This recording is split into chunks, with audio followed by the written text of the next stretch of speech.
करना है, official website है, यहाँ पर आपको लॉगिन करना होता है। जल्दी से लॉगिन कर लेते हैं। लॉगिन करते इस तरीके से हम डैशबोर्ड पर आ जाते हैं। अब ITR फाइल करने से पहले 3-4 पॉइंट का आपको ध्यान रखना है, अदरवाइज इश्यू हो सकता है। क्या ध्यान रखना है? सबसे पहले तो आपको प्रोफाइल में जाकर, यहाँ पर माय प्रोफाइल है, यहाँ पर जाकर आपको कॉन्टेक्ट डिटेल चेक कर लेना है। कॉन्टेक्ट डिटेल में मोबाइल नंबर, ईमेल ID और एड्रेस आपका बिल्कुल करेक्ट होना चाहिए। उसके बाद आपको बैंक डिटेल भी चेक कर लेना है। जिस बैंक खाते में आपको TDS रिफंड चाहिए वो लिंक और वैलिडेटेड है या नहीं। अगर वैलिडेटेड नहीं होगा तो हो सकता है कि रिफंड आपके केस में ना आए, तो बहुत ज्यादा जरूरी है। उसके अलावा आप ई फाइल में जाइए, इनकम टैक्स रिटर्न 26AS में आपको जाना है। 26AS में जाकर आपको चेक करना है कि कोई भी एडवांस टैक्स का पेमेंट जो आपने किया हुआ है, सेल्फ असेसमेंट टैक्स का जो पेमेंट आपने किया हुआ है, या आपका कुछ TDS डिडक्ट हुआ है, तो वो सब कुछ अपडेट हो गया है 26AS में या नहीं, वो पहले चेक कर लेना है। अपडेट होना चाहिए, अदरवाइज आपको वेट करना है, ITR नहीं फाइल करना है, ठीक है, जब तक अपडेट ना हो जाए। उसके बाद आपको सर्विसेज में जाना है। यहाँ पर एनुअल इन्फॉर्मेशन स्टेटमेंट है, इस पर क्लिक करना है। एक नया पेज ओपन हो जाएगा। आपको AIS में चेक कर लेना है आपका फाइनेंशियल ट्रांजैक्शन, जो भी आप ऑनलाइन ट्रांजैक्शन किए रहोगे सबके सब यहाँ पर आपको दिखाई देंगे, तो इसको भी वेरीफाई कर लेना है। पिछले साल काफी लोगों को डिफेक्टिव रिटर्न का नोटिस आया हुआ था, क्योंकि AIS में दूसरे इनकम दिखाई दे रहे थे और ITR फाइल करते समय दूसरे इनकम हमने इंटर कर दिए थे। तो इस बार वो गलती किसी को भी नहीं करना है, ठीक है, ताकि डिफेक्टिव रिटर्न का नोटिस ना आए। तो AIS आपको जरूर कर लेना है कि कौन कौन से इनकम दिखाई दे रहे हैं, सही है या नहीं है, ठीक है। फिर से हम डैशबोर्ड पर आ गए हैं। अब सब कुछ अगर आपने चेक कर लिया हुआ, सब कुछ अपडेट भी हो गया है, तब आपको इनकम टैक्स रिटर्न फाइल करने की तरफ आगे बढ़ना है। फाइल नाउ का बटन है, इस पर आप क्लिक कर सकते हो। इस तरीके से पेज आ जाएगा। यहाँ पर असेसमेंट ईयर आपको सेलेक्ट कर लेना है, फिर ऑनलाइन मेथड आपको सेलेक्ट करना है, नीचे कंटिन्यू का बटन, इस पर क्लिक कर देना है। अब इस तरीके से पेज आ जाता है। स्टार्ट न्यू फाइलिंग पर क्लिक करना है। यहाँ पर इंडिविजुअल ऑटोमेटिकली सिलेक्टेड है, नहीं सिलेक्टेड होगा तो सिलेक्ट कर लीजिएगा। फिर कंटिन्यू पर क्लिक करिए। फिर ITR फॉर्म यहाँ पर सेलेक्ट कर लीजिए, हमारे केस में ITR 4 है। उसके बाद proceed with ITR 4। Let's get started पर क्लिक करेंगे। अब यहाँ पर रीजन हमें सेलेक्ट करना है, किस रीजन से ITR फाइल हम करना चाहते हैं। हमारा इनकम जो है वो बेसिक एग्जम्पशन लिमिट से ज्यादा है, इसलिए ITR हम फाइल कर रहे हैं। हो सकता है आपके केस में दूसरा कोई भी रीजन हो, आप पढ़ लीजिएगा। जो भी रीजन एप्लीकेबल हो वो आप सेलेक्ट कर लीजिएगा, ठीक है। अगर आप वॉलंटरी फाइल कर रहे हैं तो ये भी सेलेक्ट कर सकते हो। इनकम कम है लेकिन TDS रिफंड के लिए कर रहे हो तो ये अदर्स वाला भी आप सेलेक्ट कर सकते हो। हमारे केस में इनकम हमारा 2.5 लाख से ज्यादा है, मतलब बेसिक एग्जम्पशन लिमिट से ज्यादा है, तो ये पहला वाला ऑप्शन चूज करेंगे और फिर नीचे कंटिन्यू का बटन है, इस पर क्लिक कर देंगे। अब इस तरीके से एक पेज आ जाता है। यहाँ पर लिखा गया कि बहुत सारे इन्फॉर्मेशन प्री फील्ड आएंगे, तो ओके पर क्लिक करके इसको हटा देंगे। यहाँ पर हमें रिटर्न समरी दिखाई देता है, नीचे आपको बहुत सारे टैब दिखाई देंगे। सबसे पहले हम पर्सनल इन्फॉर्मेशन वाले टैब को सिलेक्ट करेंगे और इसको भरेंगे। वेरीफाई पर्सनल इन्फॉर्मेशन का पेज आ गया। यहाँ पर आपको अपना प्रोफाइल डिटेल चेक कर लेना है, कॉन्टेक्ट डिटेल चेक कर लेना है, सब कुछ सही होना चाहिए। हमारे केस में सब कुछ सही है। हम थोड़ा सा स्क्रॉल करके नीचे आएंगे।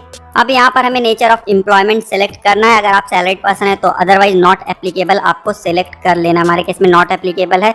फाइलिंग सेक्शन यहाँ पर 139(1) है। ड्यू डेट के पहले अगर आप ITR फाइल करते हो तो ये ऑटोमेटिकली सिलेक्टेड होगा, ठीक है। उसके बाद नीचे आएंगे तो यहाँ पर पूछा जाता है कि नया टैक्स रिग में आपने चुना हुआ था पिछले साल या पुराना वाला। अगर आपने नया टैक्स रिग में चुना हुआ था तो यस करना है, ठीक है। उसके बाद अब आपसे पूछा जाएगा कि करंट असेसमेंट ईयर, मतलब ये जो साल करेंटली चल रहा है इसमें आप नया टैक्स रिग में कंटिन्यू करना चाहते हैं। अगर नया वाला टैक्स सिस्टम ही कंटिन्यू करना चाहते हैं तो कंटिन्यू टू ऑप्ट, इस पर क्लिक करना है। तो आपको बोला जाएगा कि बहुत सारे आपके डिडक्शन जो है उनका आप बेनिफिट नहीं ले पाओगे। प्रोसीड पर आपको क्लिक कर देना है। अगर आप इस साल नया वाला टैक्स सिस्टम नहीं चुनना चाहते हैं, पुराना वाला चुनना चाहते हैं, मतलब आप नए वाले से बाहर आना चाहते हैं, तो ऑप्ट आउट पर क्लिक करना है। अब आपको यहाँ पर देखिए फॉर्म नंबर 10 IE भरना होगा और उसका भरने के बाद जो उसका तारीख होगा और एक्नॉलेजमेंट नंबर होगा वो आपको यहाँ पर इंटर करना होगा। फॉर्म नंबर 10E आपको इनकम टैक्स फॉर्म्स में मिल जाएगा। इस पर जब क्लिक करोगे तो ई फाइल में जाओगे, इनकम टैक्स फॉर्म्स, ये देखिए फाइल इनकम टैक्स फॉर्म्स, इसमें मिल जाएगा, ठीक है। लेकिन अगर आपने पिछले साल पुराना वाला टैक्स सिस्टम ही चुना हुआ था तब आपको इस पर नो कर देना है। नया वाला टैक्स सिस्टम हमने नहीं चुना हुआ था, ठीक है। अब पूछा जा रहा है कि क्या इस साल आप नया वाला टैक्स सिस्टम चुनना चाहते हैं, तो अगर चुनना चाहते हैं इस साल तब आप इस पर क्लिक कर सकते हो, ऑप्टिंग इन नाउ। अब यहाँ पर फिर से आपको वार्निंग दिया जाएगा कि बहुत सारे डिडक्शन का आप लाभ नहीं ले पाओगे, ठीक है। प्रोसीड पर आपको क्लिक कर देना है। लेकिन हमारे केस में हम इस साल भी पुराना वाला टैक्स सिस्टम ही चुनना चाहते हैं। पिछले साल भी पुराना था, इस साल भी, तो नॉट ऑप्टिंग पर हम क्लिक कर देंगे, ठीक है। उसके बाद नीचे आएंगे तो यहाँ पर हमसे पूछा जा रहा है कि रिप्रेजेंटेटिव SSC के ITR फाइल कर रहा है तो नो है हमारे केस में। ये पता नहीं इस साइड कैसे चले गया, बाद में ये यहाँ पर आ जाएगा, ठीक है। अभी यहाँ पर कुछ बग्स होगा इसीलिए वहां पर दिखाई दे रहा है साइड में। उसके बाद नीचे आएंगे बैंक डिटेल्स, तो एक ही बैंक अकाउंट हमारे पोर्टल पर लिंक है, ये वैलिडेटेड है और रिफंड होगा तो इसको आप देखिए ऑन कर दीजिएगा, ठीक है। बहुत ध्यान से ऑन करना है, अदरवाइज रिफंड फेल हो जाएगा। अब सब कुछ हमारा डिटेल अपडेट है, नीचे कंफर्म पर क्लिक कर देंगे। अब रिटर्न समरी में पर्सनल इन्फॉर्मेशन देखिए यहाँ पर भर गया है, कंप्लीट हो गया, इसलिए यहाँ पर ग्रीन साइन भी आ गया है। अब ग्रॉस टोटल इनकम हम जल्दी से इंटर करेंगे। इस तरीके से क्वेश्चनियर आता है, इसको हटा देंगे। अब इनकम डिटेल्स इंटर करने का पेज आ गया है। सबसे पहले इनकम फ्रॉम सैलरी है, हमारे केस में सैलरी इनकम है नहीं। अगर आपको सैलरी इनकम है तो उसका वीडियो ऑलरेडी हमने बनाया हुआ है, लिंक आपको नीचे डिस्क्रिप्शन में मिल जाएगा। उसके बाद हाउस प्रॉपर्टी का भी हमने बनाया हुआ है, सैलरी वाले वीडियो में हमने हाउस प्रॉपर्टी को भी कवर किया हुआ है, तो आप देख सकते हैं उस वीडियो में, ठीक है। उसके बाद देखिए इनकम फ्रॉम बिजनेस और प्रोफेशन है, तो इसका डेमो हम देखने वाले हैं। नीचे ऐड डिटेल्स पर क्लिक करेंगे। इस तरीके से बिजनेस इनकम और प्रोफेशनल इनकम ऐड करने का पेज आ गया है। बिजनेस इनकम सबसे पहले हम कवर करेंगे। सबसे पहले आपको यहाँ पर बिजनेस ऐड करना है। अगर आपने पिछले साल ITR फाइल किया हुआ था, पिछले साल आपने जो बिजनेस ऐड किया हुआ था यहाँ पर आपको दिखाई देगा, अदरवाइज आपको इस तरीके से दिखाई देगा, ठीक है। यहाँ पर आपको नाम डालना है, बिजनेस का कोड सेलेक्ट करना है और डिस्क्रिप्शन में आप कुछ भी इंटर कर सकते हो बिजनेस से रिलेटेड। सब डिटेल इंटर करने के बाद ऐड का बटन है, इस पर आप क्लिक कर सकते हो। हमने डेमो के लिए यहाँ पर डाला हुआ है, लेकिन आपको बिल्कुल सही सही इंटर करना है, ठीक है। उसके अलावा दूसरा भी कोई बिजनेस है तो ऐड अनदर पर क्लिक करके आप ऐड कर सकते हो। नीचे आएंगे तो यहाँ पर ग्रॉस टर्नओवर और ग्रॉस रिसिप्ट हमें इंटर करना है। यहाँ पर 2 बॉक्स दिए गए हैं। बैंकिंग चैनल के थ्रू अगर आपका टर्नओवर हो रहा है तो यहाँ पर आपको इंटर करना है। बैंकिंग चैनल के अलावा दूसरे किसी मीडियम से, जैसे कैश सेल आप करते हो, तो यहाँ पर अमाउंट इंटर करना है। जो भी अमाउंट इंटर करोगे उस हिसाब से आपको प्रॉफिट यहाँ पर दिखाना है। बैंकिंग चैनल के थ्रू जो भी आपका टर्नओवर हुआ है उसका प्रॉफिट आपको यहाँ पर दिखाना है। मिनिमम 6% आपको दिखाना ही दिखाना है, उससे ज्यादा आप दिखा सकते हो, ठीक है। और कैश सेल अगर आपने किया हुआ है तो उसका जो भी आपका टोटल टर्नओवर होगा उसका मिनिमम 8% आपको इस बॉक्स में दिखाना है। 8% से ज्यादा दिखा सकते हो, कम नहीं दिखा सकते हो, ठीक है। तो सबसे पहले हम जल्दी से टर्नओवर इंटर कर देते हैं। हमारे केस में हमारा बैंकिंग चैनल के थ्रू ही हुआ है, तो हमारे फाइनल अकाउंट में जो भी अमाउंट है सेल का वो हम इंटर कर देंगे इस तरीके से। अगर आपका कैश सेल भी है तो बाइफरकेट कर दीजिएगा अपने टर्नओवर को, ठीक है। उसके बाद हम यहाँ पर अब प्रॉफिट दिखाएंगे। तो मिनिमम 6% कितना होता है? मिनिमम 6% होता है 452,718, लेकिन हमारा एक्चुअल प्रॉफिट है 7,02,653 रुपया। तो जो एक्चुअल प्रॉफिट है वो ज्यादा है 6% से, तो यही हम दिखाएंगे। 2 फायदा है, आपका जो ITR है और जो फाइनल अकाउंट है वो मैच हो जाएगा। और दूसरा यहाँ पर दिया भी गया है कि जो एक्चुअल आपने अमाउंट अर्न किया हुआ है या तो 6%, जो ज्यादा होगा वही आपको यहाँ पर दिखाना है, ठीक है। तो ये प्रॉफिट 6% से ज्यादा होना ही चाहिए जो आपने टर्नओवर दिखाया हुआ है। उसके बाद अगर आपका कैश सेल है तो यहाँ पर 8% ज्यादा प्रॉफिट आपको दिखाना ही दिखाना है, ठीक है। एक बार सारा डिटेल भर गया तो नीचे ऐड का बटन है, इस पर आपको क्लिक करना है। लेकिन मैं आपको यहाँ पर प्रोफेशनल इनकम का भी डेमो दिखा देता हूँ। बिजनेस के बाद यहाँ बगल में प्रोफेशन है, इस पर आप क्लिक कर सकते हो।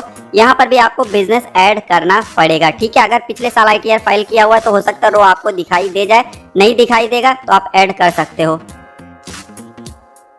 सारा डिटेल इंटर करने के बाद नीचे ऐड का बटन है, इस पर क्लिक कर दो तो रो यहाँ पर ऐड हो जाएगा। ध्यान देना, ऐसा जरूरी नहीं है कि एक ही पर्सन को बिजनेस भी हो प्रोफेशन भी हो, ठीक है। अलग अलग हो सकता है आपके लिए, तो जो भी एप्लीकेबल होगा, बिजनेस होगा तो बिजनेस आप देख सकते हो, प्रोफेशन होगा तो प्रोफेशन देख सकते हो। अब नीचे आओगे बिजनेस ऐड करने के बाद तो यहाँ पर ग्रॉस रिसिप्ट आपको इंटर करना है। ग्रॉस रिसिप्ट जो भी आपने पूरे साल भर में पैसा रिसीव किया हुआ है अपना सर्विस देके, वो आप यहाँ पर इंटर करिएगा अमाउंट, ठीक है। यहाँ पर बैंकिंग चैनल या कैश सेल वाला कोई सिस्टम नहीं है। टोटल एनुअल ग्रॉस रिसिप्ट आपको यहाँ पर इंटर करना है। मान लेते हैं कि 16 लाख रुपए हमारा ग्रॉस रिसिप्ट है एनुअल। अब इसका प्रॉफिट आपको यहाँ पर दिखाना है। मिनिमम 50% आपको दिखाना ही दिखाना है। 50% से ज्यादा आप दिखा सकते हो, 50% से कम नहीं दिखाना है, ठीक है। तो जो भी आपका एक्चुअल प्रॉफिट होगा जो कि 50% से ज्यादा होगा वो आप यहाँ पर दिखा दीजिएगा, ठीक है, क्योंकि ITR से वो मैच भी हो जाएगा। इसके लिए भी फाइनल अकाउंट आपको बनाकर रख लेना है, ठीक है। और जब सारा डिटेल आपका कंप्लीट हो जाए तो नीचे ऐड का बटन है, इस पर आप क्लिक कर दीजिएगा। तो इस तरीके से आप बिजनेस और प्रोफेशन दोनों को भर सकते हो, ठीक है। सारा डिटेल भरने के बाद नीचे आएंगे, यहाँ पर ऐड का बटन है, क्लिक कर देंगे। तो बिजनेस या प्रोफेशनल इनकम हमने यहाँ पर दिखा दिया है। उसके बाद नीचे जाएंगे इनकम फ्रॉम अदर सोर्स में, यहाँ पर ऐड डिटेल का बटन है, इस पर क्लिक करेंगे। क्वेश्चनियर आ गया, इसको हम स्किप कर देंगे। सोर्स में सबसे पहले यहाँ पर सेलेक्ट करेंगे interest from saving bank account, amount inter कर देंगे और ऐड पर क्लिक कर देंगे। सेविंग का इंटरेस्ट आ गया, ऐड अनदर पर क्लिक करेंगे। FD का इंटरेस्ट भी हम यहाँ पर इंटर कर देंगे। और ऐड पर क्लिक कर देंगे। तो यहाँ पर सेविंग अकाउंट का इंटरेस्ट, एफडी का इंटरेस्ट हमने ऐड कर दिया हुआ है। दूसरा भी कोई अदर सोर्स का इनकम हो तो ऐड अनदर पर क्लिक करके आप ऐड कर सकते हो। यहाँ पर देखिए बहुत सारे ऑप्शंस अवेलेबल है। Family pension, income tax refund पर इंटरेस्ट मिला हुआ है, डिविडेंड इनकम है, या दूसरा कोई भी आपको रिटायरमेंट बेनिफिट अकाउंट है इंडिया से बाहर। उसके अलावा दूसरे बहुत सारे ऑप्शंस यहाँ पर दिए गए हैं। नहीं पता है एनी अदर का भी ऑप्शन दिया गया है, इसको भी आप सेलेक्ट करके आप यहाँ पर बता सकते हो, अमाउंट इंटर कर सकते हो, डिस्क्रिप्शन डाल सकते हो, फिर ऐड पर क्लिक कर सकते हो। ठीक है, हमारे केस में एफडी और सेविंग अकाउंट से ही है। तो यहाँ पर हमने बिजनेस इनकम और अदर सोर्स का इनकम दोनों भी इंटर कर दिया हुआ है। उसके बाद नीचे देखिए यहाँ पर कंफर्म का बटन है, इस पर क्लिक कर देंगे। तो ग्रॉस टोटल इनकम का डिटेल हमने फीड कर दिया हुआ, ये भी टैब कंप्लीट हो गया है। अब डिस्क्लोजर एंड एग्जेम्प्ट इनकम पर हम क्लिक करेंगे।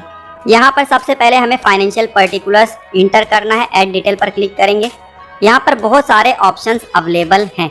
जो रेड वाले ऑप्शंस हैं, देखिए नाम के आगे यहाँ पर रेड है, वही वाला भरिएगा। तो टोटल 4 यहाँ पर भर सकते हो, sundry creditor, inventory, sundry debtor और कैश इन हैंड, यही चारों भरिए, बाकी छोड़ दें। और इंटर करने के बाद नीचे ऐड का बटन है, इस पर क्लिक कर दें। अब फाइनेंशियल पर्टिकुलर्स यहाँ पर आपको दिखाई दे रहा है। अब नीचे आएंगे तो यहाँ पर जीएसटी में जो टर्नओवर हमने दिखाया हुआ जीएसटी पोर्टल पर, वो हमें मेंशन करना है। ऐड डिटेल्स पर क्लिक करेंगे। सबसे पहले जीएसटी नंबर इंटर करना है और जो जीएसटी रिटर्न फाइल किया हुआ हमने, उसमें जितना आउटवर्ड सप्लाई हमने दिखाया हुआ है पूरे साल भर में, वो मेंशन कर देना है। इस तरीके से हमने इंटर कर दिया हुआ है। हम मान के चलते हैं कि जीएसटी नंबर पूरे साल भर हमने इस्तेमाल नहीं किया हुआ है, 8-9 महीने का ही टर्नओवर हमने यहाँ पर मेंशन किया हुआ है। ठीक है, अगर आपका पूरे साल भर का है तो आपको मैच कर लेना जीएसटी पोर्टल पर जाकर, वहाँ पर आजकल दिखाई देता है आपको स्टार्टिंग में डैशबोर्ड पर ही। ठीक है, जितना अमाउंट वहाँ पर दिखाई दे रहा है। उसके बाद नीचे ऐड पर क्लिक कर दीजिए। तो फाइनेंशियल पर्टिकुलर्स भी हो गया, जीएसटी का डिटेल भी हमने फीड कर दिया। अब नीचे एग्जेम्प्ट इनकम का ऑप्शन दिखाई देता है, ऐड डिटेल्स पर क्लिक कर दीजिए। यहाँ पर आप देख सकते हैं बहुत सारे ऑप्शंस दिए गए हैं। अगर आपका एलआईसी पॉलिसी मैच्योर हो गया, वहाँ से आपको कोई इनकम आया हुआ है, पीएफ से आया हुआ है, पीपीएफ से आया हुआ है, तो इस तरीके का कोई भी इनकम आया हुआ है जो कि एग्जेम्प्ट है, तो आप उसको यहाँ पर दिखा सकते हो। हमारे केस में कुछ है नहीं फिलहाल, तो कैंसिल कर देते हैं। ठीक है, तो यहाँ पर हमने डिस्क्लोजर एंड एग्जेम्प्ट इनकम भी भर दिया हुआ है। नीचे कंफर्म का बटन है, इस पर क्लिक कर देंगे। डिस्क्लोजर और एग्जेम्प्ट इनकम भी हमारा यहाँ पर कंप्लीट हो गया है। उसके बाद नीचे आएंगे टोटल डिडक्शन, जो भी डिडक्शन हमारे पास अवेलेबल है उसको हम क्लेम कर सकते हैं। इस पर क्लिक करें। क्वेश्चनियर को हटा देंगे। पहले सबसे पहले हमें सेक्शन 80D दिखाई देता है, हेल्थ इंश्योरेंस आपने लिया हुआ है, प्रीमियम भरते हैं, तो यहाँ पर आप दिखा सकते हो। एडिट का बटन है, इस पर क्लिक करना है। इस तरीके से पेज आ जाता है। आप या आपकी फैमिली में कोई सीनियर सिटीजन है तो यहाँ पर यस या नो आपको सेलेक्ट करना है। अगर आप क्लेम ही नहीं करना चाहते हो तो not claiming for self family ये सिलेक्ट करना है। हमारे केस में कोई सीनियर सिटीजन नहीं है तो हम नो सेलेक्ट करेंगे और उसके बाद हेल्थ इंश्योरेंस का जो अमाउंट है हम यहाँ पर इंटर कर देंगे। ध्यान देना, जब हम फैमिली की बात करते हैं तो इसमें पेरेंट्स नहीं आते हैं। पेरेंट्स के लिए अलग से यहाँ पर एक बॉक्स दिया गया है। ठीक है, अब पूछा जाता है कि पेरेंट्स के लिए आप क्लेम करना चाहते हो। अगर नहीं चाहते हो तो नॉट क्लेमिंग फॉर पेरेंट्स आपको सेलेक्ट करना। अगर चाहते हो तो यस या नो बताना है कि सीनियर सिटीजन है या नहीं। अगर है तो यस करना, नहीं है तो नो। ठीक है, उसके बाद यहाँ पर हेल्थ इंश्योरेंस का अमाउंट आप इंटर कर सकते हो। हेल्थ इंश्योरेंस नहीं लिया हुआ है, सीनियर सिटीजन है, तो मेडिकल एक्सपेंडिचर का भी अमाउंट आप क्लेम कर सकते हो 50,000 तक। हम नहीं क्लेम करने वाले, इसीलिए not claiming for parents select करेंगे। ठीक है, नीचे आएंगे, सेव का बटन, इस पर क्लिक कर देंगे। तो 80D हमने भर दिया हुआ है। अब नीचे आएंगे तो यहाँ पर बहुत सारे बॉक्सेस दिए गए हैं, इसमें से कोई एप्लीकेबल है तो आप भर दीजिए। ATC नहीं दिखाई दे रहा है, ATTTA नहीं दिखाई दे रहा है, चिंता की कोई बात नहीं, शो ऑल डिडक्शन, इस पर आपको क्लिक करना है। अब यहाँ पर ATC आ गया है, इस पर क्लिक करिए और नीचे ऐड पर क्लिक कर दीजिए। अब यहाँ पर ATC का अमाउंट आपको इंटर कर देना है, टोटल अमाउंट इंटर करना है। ठीक है, जैसे कि LIC, होम लोन का प्रिंसिपल अमाउंट, ट्यूशन फीस और बहुत सारे फिक्स डिपॉजिट 5 साल का करते हो तो सबका टोटल अमाउंट आपको इंटर करना है।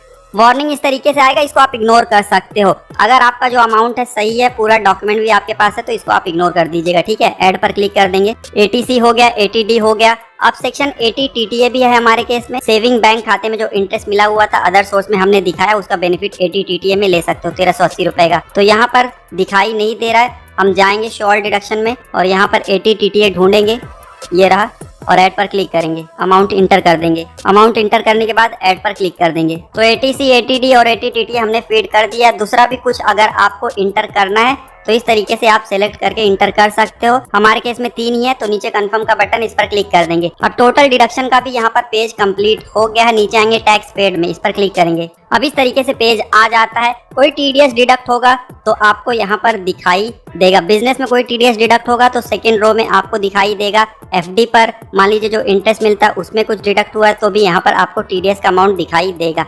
उसके अलावा अगर आपने एडवांस टैक्स या सेल्फ असेसमेंट टैक्स पे किया हुआ है तो यहाँ पर आपको अमाउंट दिखाई देगा, अगर 26 ईयर्स अपडेट हुआ होगा तो। ठीक है, इसीलिए बहुत जरूरी है कि 26 ईयर्स अपडेट होना चाहिए। जो भी अमाउंट यहाँ पर दिखाई देगा इसको आपको वेरीफाई कर लेना है 26 ईयर्स से।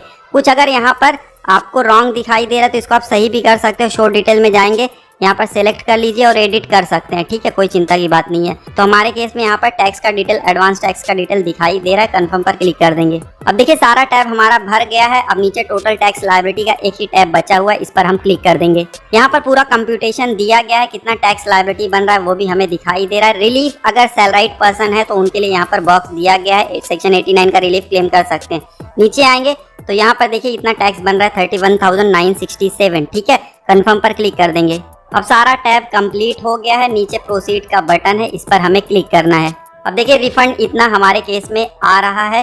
ये रिफंड हम अपने बैंक खाते में मंगा सकते हैं। उसके बाद नीचे देखिए यहाँ पर प्रीव्यू रिटर्न का बटन है, इस पर आपको क्लिक कर देना है। अब इस तरीके से पेज आ जाता है। ये चेक बॉक्स पर क्लिक करिए, नीचे आइए स्क्रॉल करके, यहाँ पर प्रोसीड टू प्रीव्यू है, इस पर क्लिक करिए। अब इस तरीके से आपको प्रीव्यू वाला पेज आ जाएगा। स्क्रॉल करके नीचे आइए और सारा डिटेल जो आपने अभी भरा हुआ है सब कुछ आप क्रॉस वेरीफाई कर लीजिएगा। ठीक है, सब कुछ अगर सही है तो स्क्रॉल करके आपको नीचे जाना है और यहाँ पर प्रोसीड टू वैलिडेशन का बटन है, इस पर क्लिक कर देना है। क्लिक करते इस तरीके से आपको वैलिडेशन सक्सेसफुल का मैसेज आ जाएगा, मतलब कोई भी एरर नहीं है। ITR 4 अब फाइल करने के लिए तैयार है। नीचे प्रोसीड टू वेरिफिकेशन का बटन है, इस पर क्लिक करेंगे। अब वेरीफाई के सारे ऑप्शन हमें दिखाई देना है। यहाँ पर अभी तुरंत वेरीफाई करने वाले हैं, इसलिए ई वेरीफाई नाउ पर क्लिक करेंगे और नीचे कंटिन्यू का बटन है, इस पर क्लिक कर देंगे। क्लिक करते इस तरीके से आपको बहुत सारे तरीके यहाँ पर दिखाई देंगे। हम आधार OTP के जरिए करने वाले हैं, इसलिए पहला वाला ऑप्शन चूज करेंगे और नीचे कंटिन्यू का बटन है, इस पर क्लिक कर देंगे। अब इस तरीके से पॉपअप मैसेज आ जाएगा। आई एग्री के बटन पर क्लिक करेंगे, नीचे जनरेट आधार OTP का बटन है, इस पर क्लिक कर देंगे। आधार रजिस्टर्ड मोबाइल नंबर पर OTP आ जाएगा।